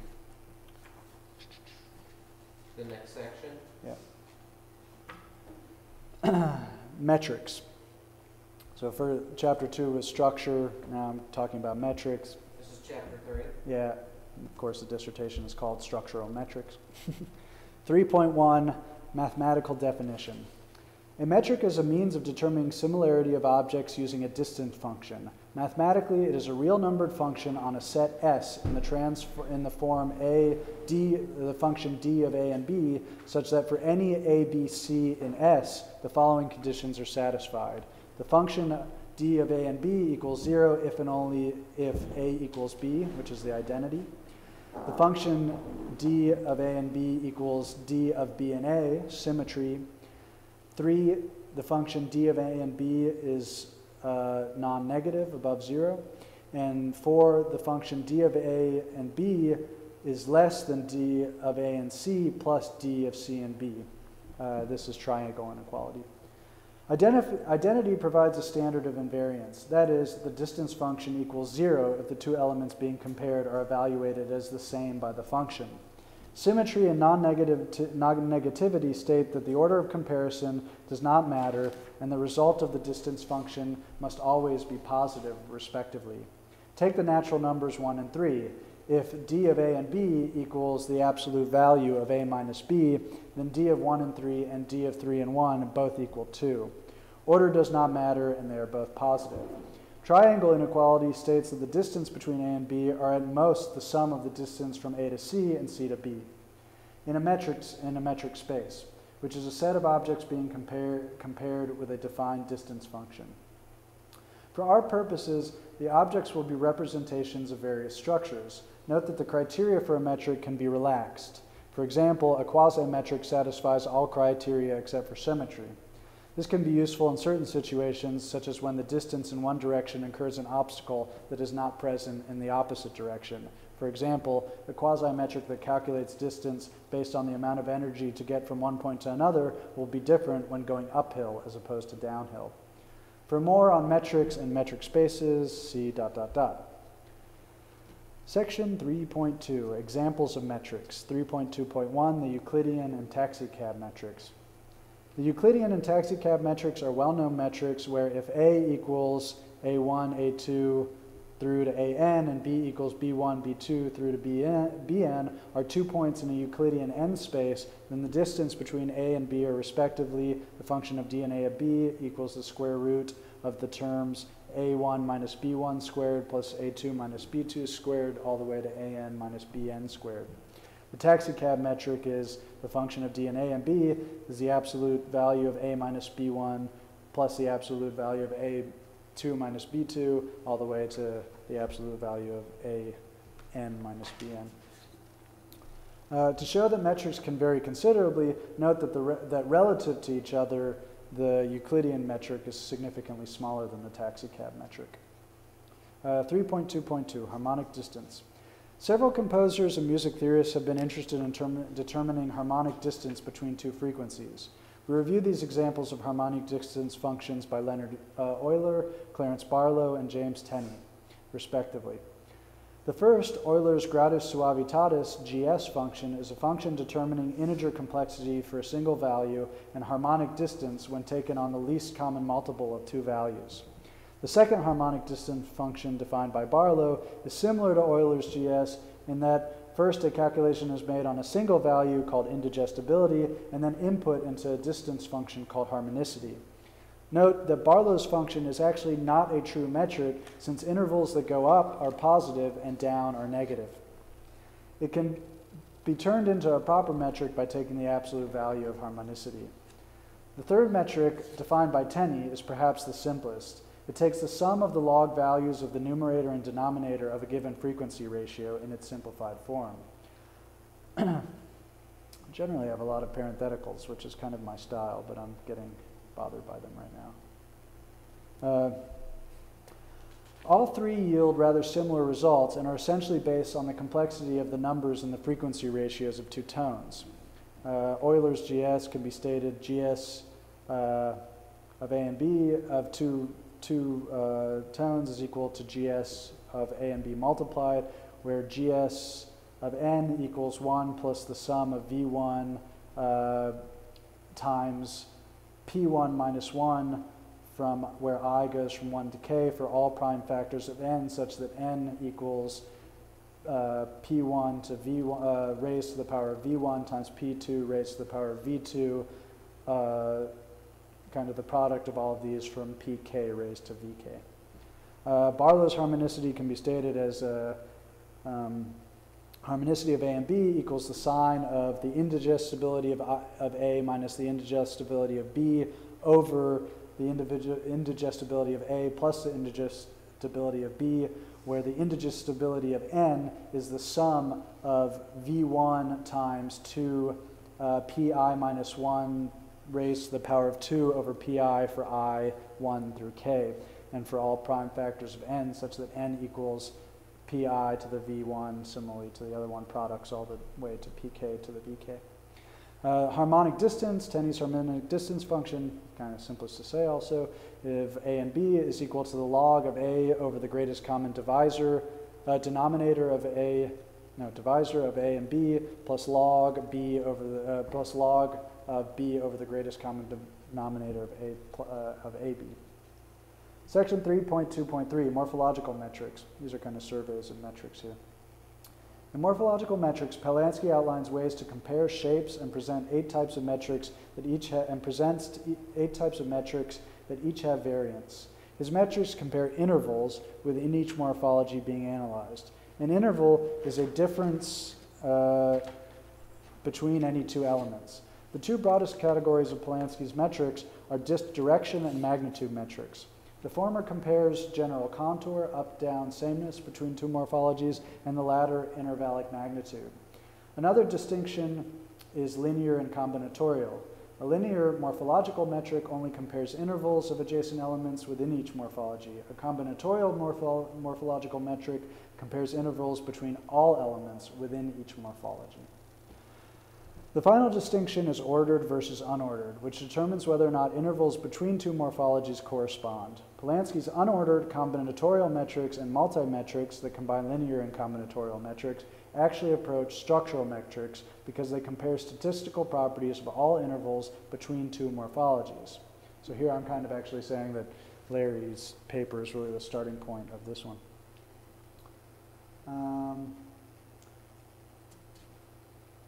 Provided below are his general definitions of the 4 direction metrics for morphologies of the same length. Delta xy determines interval and denotes any function measuring a distance between 2 elements x and y in M, and p of x and y is 0 if x is equal to y, and 1 if x is equal to y. If x is not equal to y, is a discrete metric between any 2 values. Oh, I see. See Polanski's paper for variance on these metrics, ways to account for morphologies of different lengths, and definitions of the magnitude metrics not provided here. So his unordered linear direction matrix is defined as 1 over 2 times L minus 1. Wow, this is going to be very hard to read. Times the sum of the vector being between being negative 1, 0, or 1 of the sum of L minus 1 minus p to the sine of delta m1 mi and mi plus 1 v from I going from 1 to L minus 1 minus the same thing for the vector n. I'm going to skip reading these. They're actually too hard for me to read and kind of very verbose, but they're here. Information-based metrics, section 3.2.4. The Hamming and Demarest-Levenstein distances are 2 information-based metrics that warrant mention. Again, here's with the warrant that Adam doesn't like. The reader's knowledge of these will be useful for the structural metrics and structural mutations discussed later. The Hamming distance is defined as the number of corresponding positions that differ between 2 strings of equal length. For example, the Hamming distance between the string 1, 0, 1, 1, 0, 1, 0 and 0, 1, 1, 1, 0, 1, 1 is 3. Bold denotes the differing positions. The Demarest-Levenstein distance is a metric between 2 strings defined by the number of operations needed to mutate from one string into another. The operations can be insertion, deletion, substitution, and transposition of characters. For example, the Demarest-Levenstein distance between the word written and fitting is 4. Written with a W goes to written, delete the W. Written goes to fitten, substitute F for the R. Fitten goes to fitin, substitute E for the I. Fittin goes to fitting, insert G at the end. Like that one, huh? Chapter 4. Where am I at? I'm stopping at 3. About 2:52. Okay, 8 more minutes of this. 5 more minutes. Is that a gray code example of how to book words? Huh? Is that a gray code example where you're changing from one word to another? Mm-hmm. Oh, and yeah, it's a similar definition. You can only do one thing at a time. They're different things, but I see, how they're related. Is that what was that though? That was called the Demarest-Levenstein distance. It's a distance. That's actually a metric on the number of these kind of point changes you have to do to get from one to the other. A gray code is defined as an enumeration of all binary words of a given length such that you're only flipping one bit at a time. So you might go, like say you have 4. Yeah, one binary word is 0, 0, 0, 0. The next one might be 1, 0, 0, 0. The next one might be 1, 1, 0, 0. And doing it just so there's a minimal change possible. One thing I could do, the next section is actually the kind of most mathy, and it is actually, the chapter 2 was structure, chapter 3 was metrics, chapter 4 is structural metrics, which is kind of my contribution to the field. But what might be more interesting is to read the last chapters Quick as well. question, what time do you guys need to be back at a certain time? We need to be back by 6. I need to be back 6-ish. Okay. So maybe 6:30 at the latest. Okay. And how long would do you want to do something for? I brought a lot, but Like an hour or more than an hour? I think an hour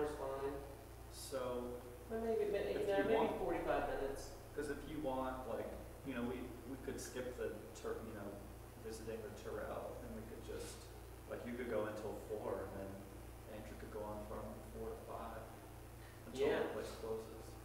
That's true. I wouldn't mind. Already asked. For what? Already asked for 4 to 5. Oh, really? Yeah. We can share it. Oh, then no, let's just, yeah, no, it's fine. I can stop. Okay. Did you want to refresh it? Or should I? I think it might be all right now, because I redid it at 1, so Okay. thanks for checking. So what I'll do, so chapter 5 is structural metrics. Chapter 6 is the conclusion. Sorry. So maybe like 15 more minutes or something? Does that work? Yeah, I'll just do the last chapter.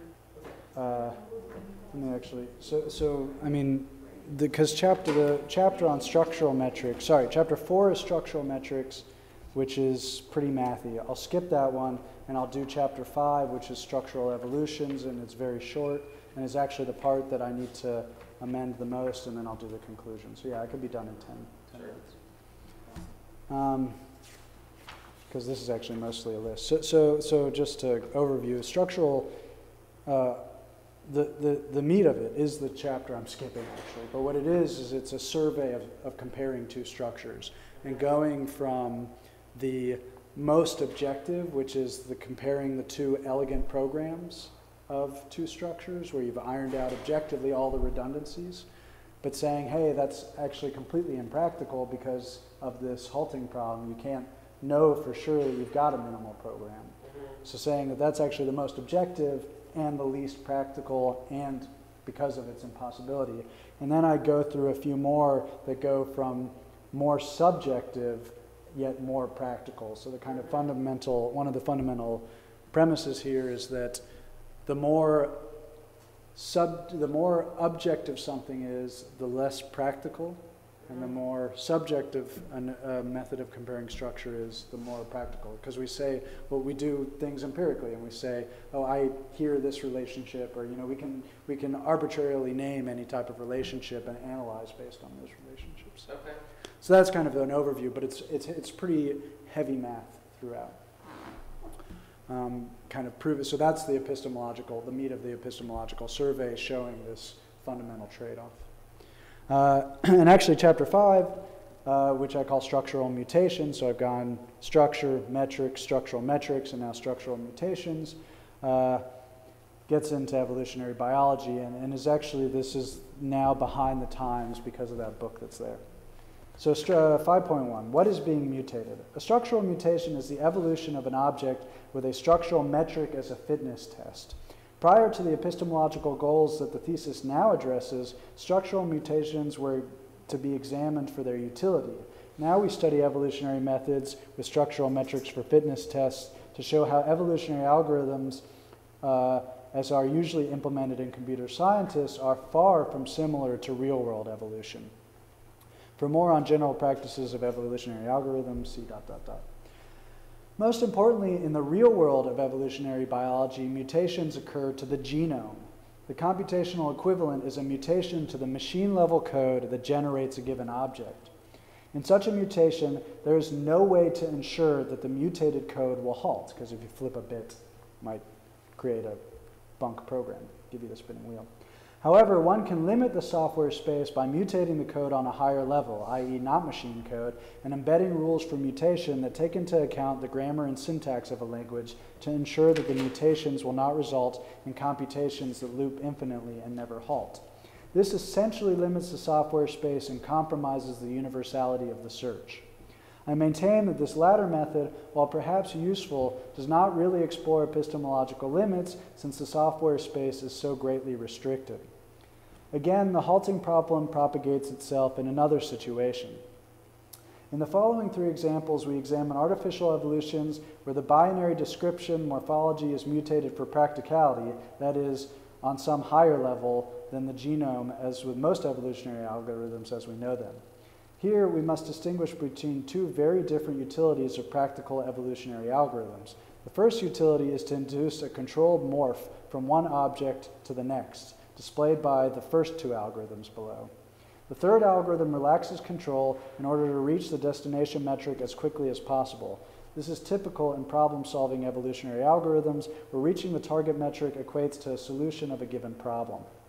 Apart from mutations occurring on the phenotypical level, another reason why the first two of the following algorithms do not mimic real-world evolution is because the trajectory of the evolution is so rigorously controlled. One fundamental principle of real-world evolution is the occurrence of occasional big jumps in evolutionary progress. The reason why the third problem-solving algorithm does not mimic real-world evolution is because once a solution is found, the algorithm finishes no matter if a better solution exists. Further, I think that doesn't make sense. I need to look into that. Check this. Further, optimization requires starting from scratch and losing the history of the last evolution. In the real world, organisms adapt to more effectively use genetic information in order to better find solutions to problems that are already answered. They get leaner and meaner. In the following chapter, we examine a new mathematical definition of evolution that maintains real evolutionary principles because of the halting problem. What seems to be a problem all along, the halting problem, may just be the very key that is needed to establish a proper mathematical definition of evolution, which is what that book on Chaitin is about, and he's done much better than I've done here. So I need to, when I revisit this, I actually need to add a section that kind of says where I was going with this, and why what he's done there is actually kind of more on point. But this, I think, still has merit. The primary distinction, the next section is called untargeted and targeted mutations with controlled trajectories. The primary distinction between types of mutations with controlled trajectories are untargeted and targeted. An untargeted mutation goes from a source morphology to an unknown morphology that has a specified distance provided by the structural metric from the source morphology. Wait, untargeted. Yeah, that's correct. A targeted mutation goes from a source morphology to a target or destination morphology. While the two techniques are similar, the latter requires a few calculations. The general algorithm for untargeted. Define a source morphology. 2, define a structural metric D of A and B. 3, define a destination distance that the final mutated morphology must have from the source morphology. 4, initialize the evolving morphology to be the same as the source morphology. 5, define a function over time that goes from 0 to the destination distance such that each increment in time provides an ideal distance between the source morphology and the evolving morphology. 6, mutate the evolving morphology several times. 7, keep the mutation that best approximates the current ideal distance between the source and the evolving morphology. And 8, repeat steps 6 and 7 until the final metric defined in step 3 is reached. Now the definition for targeted. The primary differences to an untargeted mutations are in steps 1, 3, and 7. Note that in a targeted mutation, structural metrics and variance must also result in structural isomorphism. Yeah. This is reaching the target metric, that is, reaching the target metric must ensure reaching the target object. 1, define a source and target morphology. 2, define a structural metric D of A and B. 3, calculate the distance between the source and target morphology given the defined structural metric. 4, initialize the evolving morphology to be the same as the source morphology. 5, define a function over time that goes from 0 to the destination distance such that each increment in time gives an ideal distance between the source morphology and the evolving morphology. 6, mutate the evolving morphology several times. 7, keep the mutation that best approximates the current ideal distance between the evolving morphology and both the source and target morphologies. 8, repeat step 6 until the final metric defined in step 3 is reached. 5.4, closer to life, problem-solving algorithms. This method abandons overall control of the trajectory of a mutation in favor of reaching a target metric as quickly as possible. The following algorithm omits step 5 from the previous version and alters the remaining steps. 1, define a source morphology. 2, define a structural metric D of an A and B. 3, define a destination distance of the final mutated morphology. Define a destination that the final must have from the source morphology. 4, initialize the evolving morphology to be the same as the source morphology. 5, mutate the evolving morphology several times. 6, keep the mutation that makes the largest leap towards the destination distance. 7, repeat 6. 7 is repeat 6 and 7 until the final metric in step 3. That must be 5 and 6. That is the biggest error found so far. Wait, what was the error? I say in step 7, I say repeat steps 6 and 7.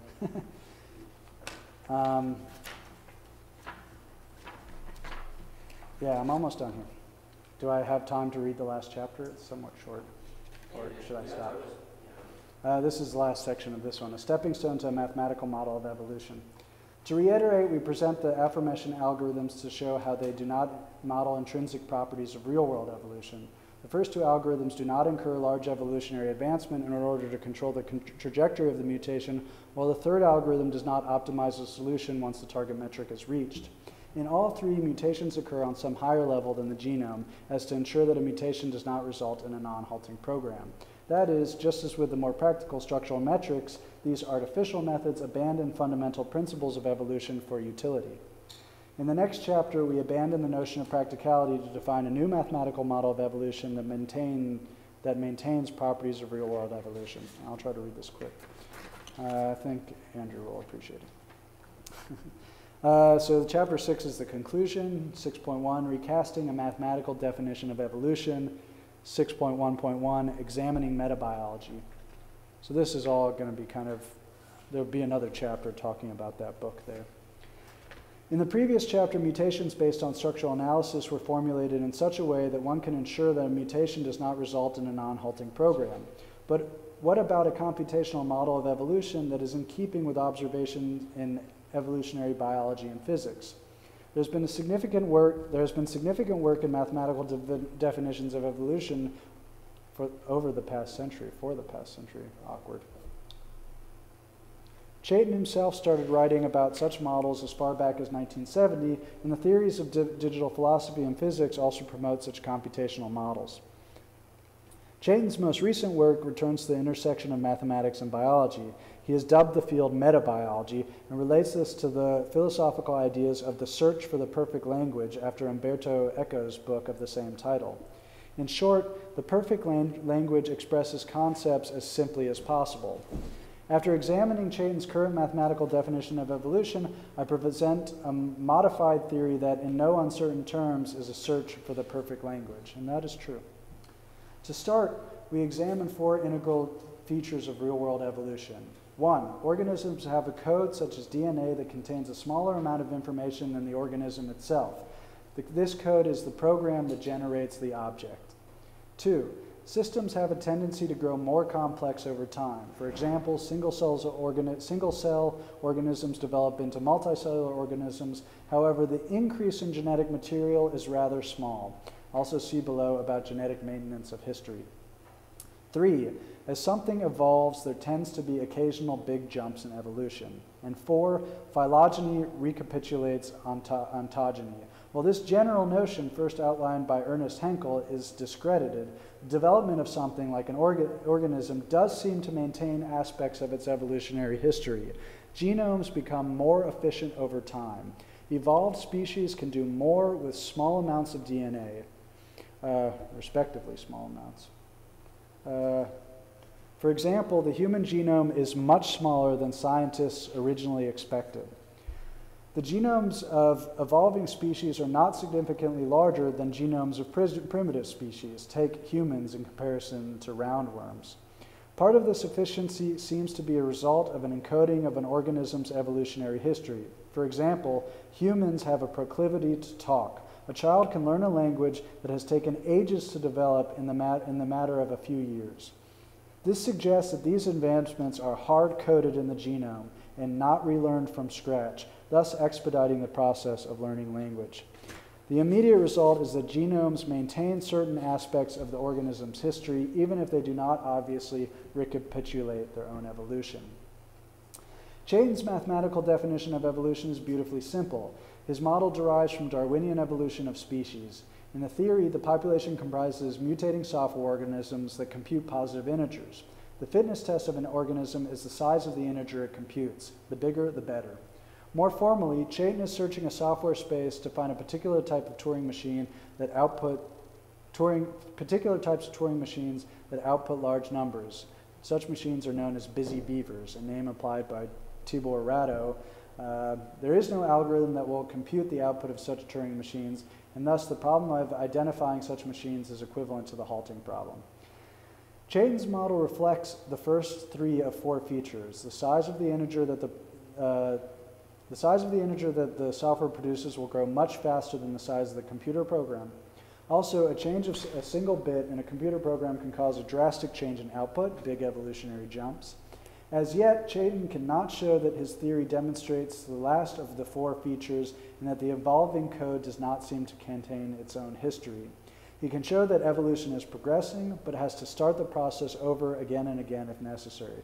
That is, the process is not cumulative. And I think he has made progress on that. Furthermore, there's another obstacle. Non-halting programs are by definition maximally unfit. Here again, the halting problem has propagated itself. How does one avoid mutating a program that does not halt? Chaitin's current theory suggests consulting an oracle that knows whether a given program will halt, which kind of suggests a divine power. In the following section, I propose a theory in which a software organism maintains its history such that the halting problem is the reason why there are big evolutionary jumps. 6.1.2, Growing an Oracle, a New Mathematical Theory of Evolution. Again, Chaitin's model requires the consultation of an oracle that knows whether a program halts. In the following theory, a particular type of oracle is grown. What do I mean by this? First, we return to the concept of the perfect language. Simply put, the perfect language is a language that can do everything with the smallest amount of information possible. More simply put, the perfect language is an oracle of all elegant programs. It is actually rather easy to grow such an oracle by extending Chaitin's program that approximates the probability that a random computer program will halt.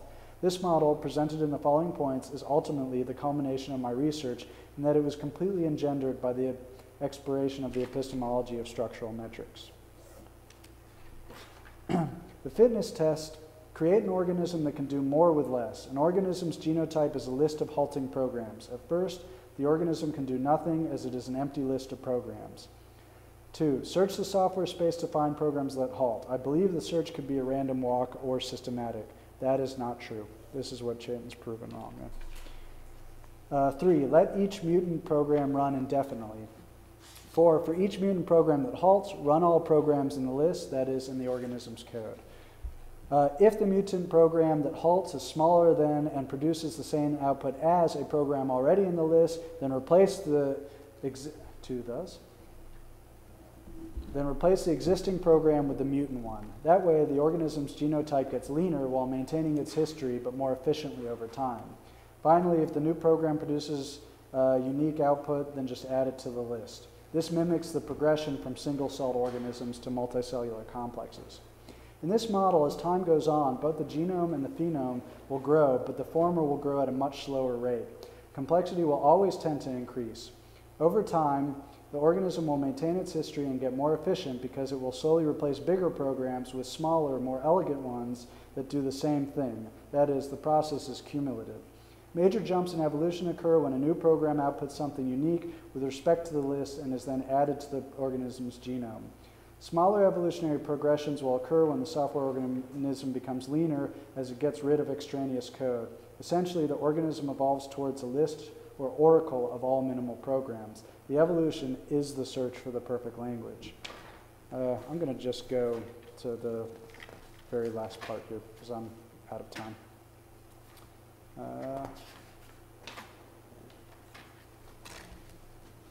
Fair?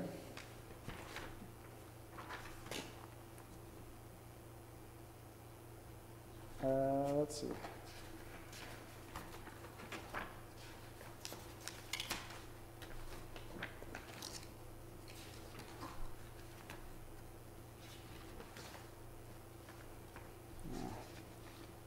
Further work is warranted in the, so this is called future work in an open question. Further work is warranted in the practical application of structural metrics and mutations. I decided to omit practical examples as they were not needed to draw our epistemological conclusions and would have unnecessarily lengthened the text.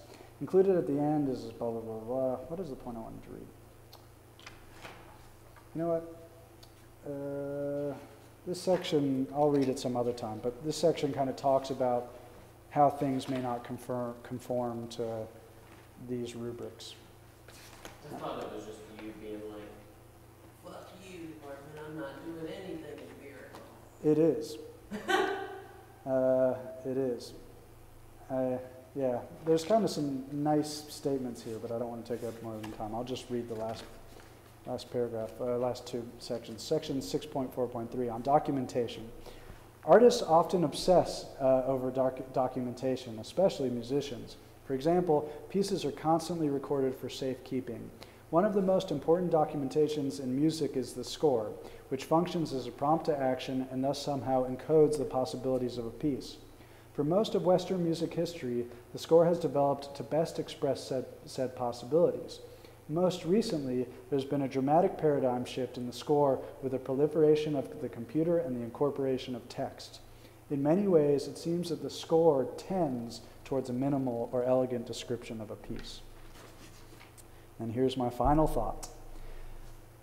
Artists should be primarily concerned with art itself, even if it is derived from other sources. If art becomes completely predicated on anything but art, the predicate risks becoming a virus that kills the host.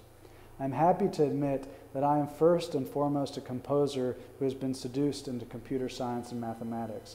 Nonetheless, the simplest and most elegant conceptual ideas drawn from any source and applied to music have potential to yield interesting and seemingly complex results. Perhaps, not coincidentally, this is often the case with mathematics.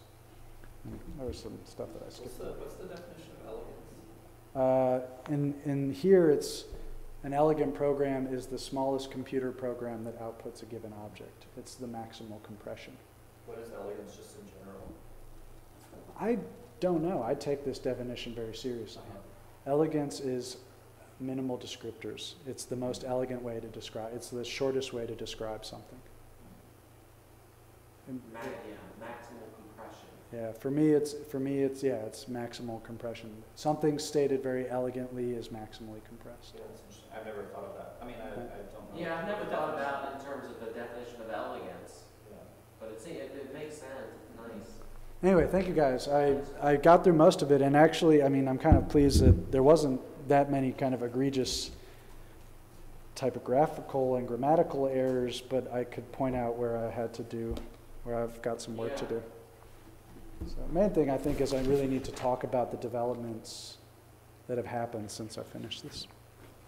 Yeah, how long has it been? I defended this in April 2010, and this is the first time I've looked at it since then. Oh, wow. I thought it was only 2 years, but it's like almost 3 years ago. Yeah. Yep. Cool. Thank you, Adam, for having me, and thank you guys for listening. I hope that was not too much of a bore, and I'm sorry I kind of ran over it. No. You're fine. Adam, is there like a link to the, there's a